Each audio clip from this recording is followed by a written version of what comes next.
ذرا سوچ کر دیکھیں کہ ایک ایسا شخص جو دنیا کا ایک موسٹ وانٹڈ شخص ہو، جس کے سر پر $10 ملین کا انعام ہو، اس کو امریکہ کی پوری فورس پکڑنے پر لگی ہو، اس کو اپنے ملک کی حکومت اس کو ڈھونڈ رہی ہو، وہ ایک دن اسی ملک کا صدر بن جائے، اور جس امریکہ نے اس کے اوپر $10 ملین کا انعام رکھا ہو، اسی امریکہ کا صدر اس شخص کو ملنے کی دعوت دے اور ساتھ کھڑا کر کے اس کے ساتھ تصویریں کھنچوائے۔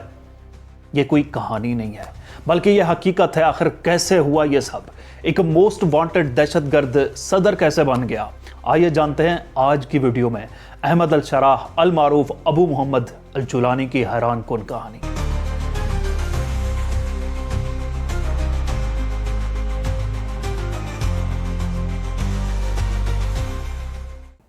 5 جون 1967 اسرائیل کی مصر، شام اور اردن سے جنگ لگ جاتی ہے۔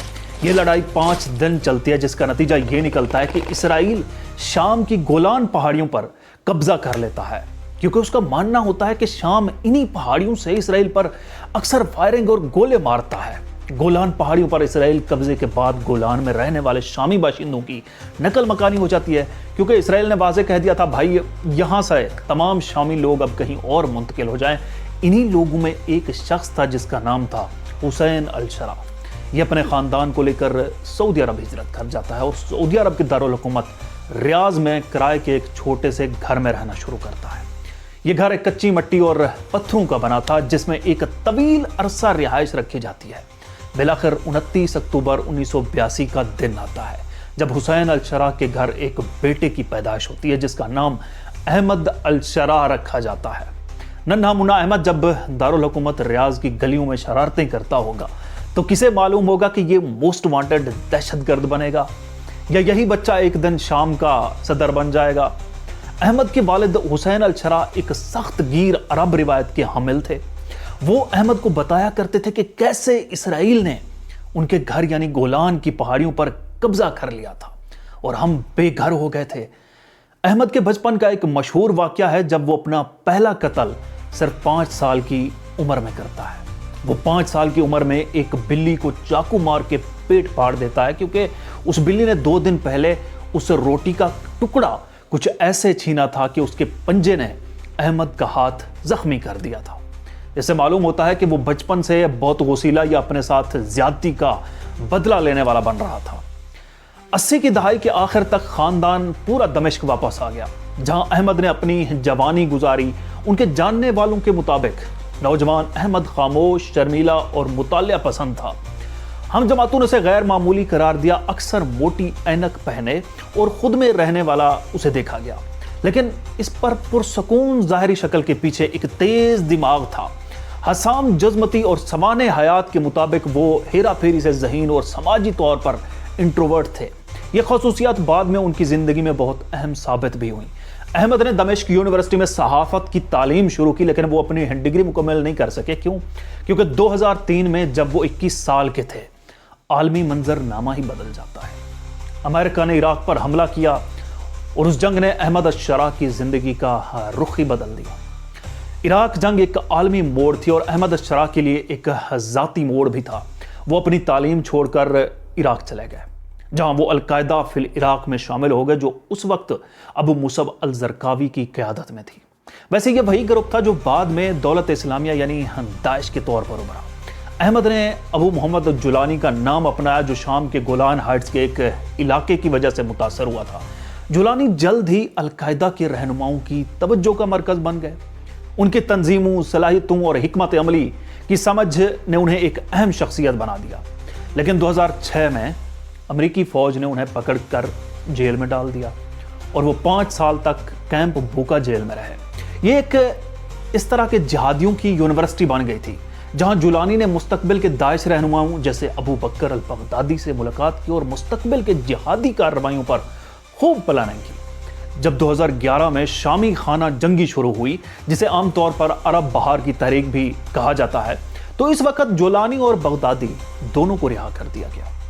احمد الشراح یعنی ابو محمد الجولانی داعش کے رہنما ابو بکر بغدادی سے کافی متاثر ہو گئے اور شام واپس آئے تاکہ بغدادی کی ہدایت پر مطابق شام میں داعش کی بنیاد رکھی جائے۔ چنانچہ احمد الشراح نے شام میں جبہت النصرہ کی بنیاد رکھی اور کہا کہ یہ داعش کی شامی برانچ ہے جس کا اصل مقصد بشار الاسد کی حکومت کے خلاف جہاد کرنا ہوگا۔ جولانی کی قیادت میں جبہت النصرہ تیزی سے ایک طاقتور گروپ بن گیا۔ انہوں نے شام کے بڑے شہروں میں حملے کیے اور علاقوں پر قبضہ کیا، لیکن 2013 میں جولانی اور داعش کے رہنما ابو بکر البغدادی کے درمیان اختلافات پیدا ہو گئے۔ جولانی نے داعش کے ساتھ الحاق سے انکار کر دیا اور اپنی نئی وفاداریاں القاعدہ کے ساتھ برقرار رکھی۔ یہ ایک اہم لمحہ تھا کیونکہ اس نے جولانی کے آزادانہ سوچ کی ظاہریات ظاہر کی تھی۔ وہ کسی کے نیچے یا کسی کے حکم پر اب کام کرنا نہیں چاہتے تھے۔ پھر 2013 آتا ہے جب احمد الشرع یعنی ابو محمد جولانی کو امریکی دفتر خارجہ ایک عالمی دہشت گرد قرار دے کر اس کے سر پر $10 ملین کا انعام رکھ دیتا ہے۔ یہ جو بھی اس کی انفارمیشن دے گا یا پکڑ کر دے گا اس کے لیے بھاری رقم دی جائے گی۔ کہا جاتا ہے کہ یہ جولانی کے لیے ایک مشکل ترین اور کٹھن ترین دور جب اس نے اس امریکی اعلان کے بعد اپنی زندگی پہاڑوں اور غاروں میں گزارنی شروع کر دی۔ وہیں سے اپنی تمام تر تحریک کو بشار الاسد کی حکومت کے خلاف متحرک کیے رکھا۔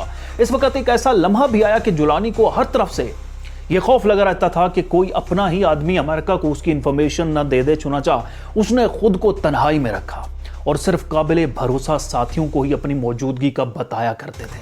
وہ کہاں ہے اور انہی کے ذریعے اپنی تحریک کو آگے بھی چلاتا رہا۔ غاروں میں رہتے اس احمد الشرع یعنی ابو محمد جولانی نے کبھی سوچا نہیں ہوگا کہ وہ کچھ سال بعد اسی ملک کا صدر بن جائے گا۔ خیر 2016 تک جولانی نے ایک بڑا فیصلہ کیا۔ انہوں نے جبہت النصرہ کو تحلیل کر دیا اور حیات التحریر الشام یعنی HTS کے نام سے ایک نیا گروپ بنا دیا۔ اس اقدام کا مقصد القاعدہ سے علیحدگی اور زیادہ مقامی اور عملی نقطہ نظر اپنانا تھا۔ یہ جولانی کی ایک نظریاتی تبدیلی کا آغاز بھی تھا۔ HTS احمد الشرع کی قیادت میں باقی تنظیموں کو شامل کر کے اور خصوصاً ترک حمایت حاصل کر کے ادلب شہر اور گردنواح کے کافی وسیع رقبے پر قبضہ کر لیتی ہے۔ شام میں احمد نے ادلب کو اپنا گڑھ بنا لیا اور وہاں ایک نیم خود مختار حکومت بھی قائم کر دی۔ جولانی نے نہ صرف عسکری حکومت عملی طور پر توجہ دی بلکہ گورننس کے اوپر بھی کام کیا۔ انہوں نے اسکول، ہسپتال اور عدالتیں قائم کی جو شام کے جنگ زدہ علاقوں میں ایک منفرد اقدام تھا، لیکن یہ سب آسان نہیں تھا۔ HTS پر انسانی حقوق کے خلاف ورزیوں کے الزامات لگے جن میں مخالفین کو گرفتار کرنا اور سخت قوانین نافذ کرنا شامل تھا، اور یہ الزامات کافی درست بھی تھے کیونکہ دیکھنے میں تو ادلب پر سول خود مختار حکومت تھی، لیکن اسے پیچھے سے کنٹرول HTS اور اس کی انٹیلیجنس تنظیمیں ہی کرتی تھی۔ قانون بھی بے پناہ سخت تھے، لوگوں کی نقل و حرکت پر بھی ان کو سزائیں ہوتی تھیں، یہاں تک کہ سرے راہ چلتے کوڑے مارے جاتے ہیں۔ ٹیکس کا نظام بھی بہت سخت ہو گیا کہ روٹی کے اوپر بھی ٹیکس لگایا۔ یہاں تک دنیا کے جان چکی تھی کہ دراصل احمد الشرع بھی ایک سخت گیر انسان ہے جس کو اپنا کنٹرول رکھنے واسطے لوگوں کو خوف زدہ کر کے رکھنا پسند ہے۔ لیکن یہاں ایک حیران کن چیز ہو جاتی ہے جو کسی نے سوچی بھی نہیں تھی۔ احمد نے ایک مغربی چینل کے رپورٹر کو بلایا اور اسے انٹرویو دیا، ایک دہشت گرد نے۔ اس انٹرویو میں جولانی نے خود کو ایک عملی لیڈر کے طور پر پیش کر دیا۔ انہوں نے مغربی میڈیا کو مزید انٹرویو دیا۔ حیران کن بات یہ نہ تھی کہ دنیا ایک موسٹ وانٹڈ جس کے سر پر $10 ملین کا انعام ہے وہ منظر عام پر آ رہا ہے، بلکہ حیران کن بات کچھ یوں تھی کہ وہ سوٹ میں نظر آئے، مغربی لباس پہنا ہوا تھا، اور اس سے بھی حیران کن بات یہ تھی کہ احمد نے نقاب تک ہٹا دیا تھا اور شام کے لیے ایک جامع مستقبل کی بات کر رہا تھا۔ انہوں نے کہا کہ وہ اقلیتوں کے حقوق کے تحفظ کریں گے اور شام کو ایک مستحکم ملک بنائیں گے۔ یہ وہی شخص تھا جو کبھی القاعدہ کے جنگجو تھا، داعش کا جنگجو تھا۔ یہ واقعی تبدیلی تھی یا صرف ایک حکمت عملی؟ عرب کے لوگ محفلوں میں تبصرے کرنے لگے کہ کیا جولانی واقعی بدل گئے ہیں یا یہ صرف اقتدار حاصل کرنے کی حکمت عملی ہوگی۔ پھر دسمبر 2024 آتا ہے جو شام کی تاریخ میں ایک تاریخی لمحہ تھا۔ روسی حکومت جو بشار الاسد کی حکومت کی حامی تھی اور ہر طرح کی سپورٹ کرتی تھی، وہ اپنی جنگ یوکرین میں کافی مصروف ہو گئی۔ احمد نے اسی موقع کو غنیمت جانا اور اپنی تحریک کو موبلائز کیا اور کہا کہ آخر کب تک ہم ادلب میں بیٹھے رہیں اور ہمیں اب پورا شام چاہیے۔ اس نے بڑے پیمانے پر عام عوام کو احتجاجی مظاہروں پر لگا دیا۔ بشار کی فوج بہت سے کمانڈر یا تو اغوا کر لیے یا تو ان کو بھی اپنے ساتھ ملا لیا۔ جولانی کی قیادت میں HTS نے ایک بڑے فوجی آپریشن میں بشار الاسد کی فوج کو بلا کر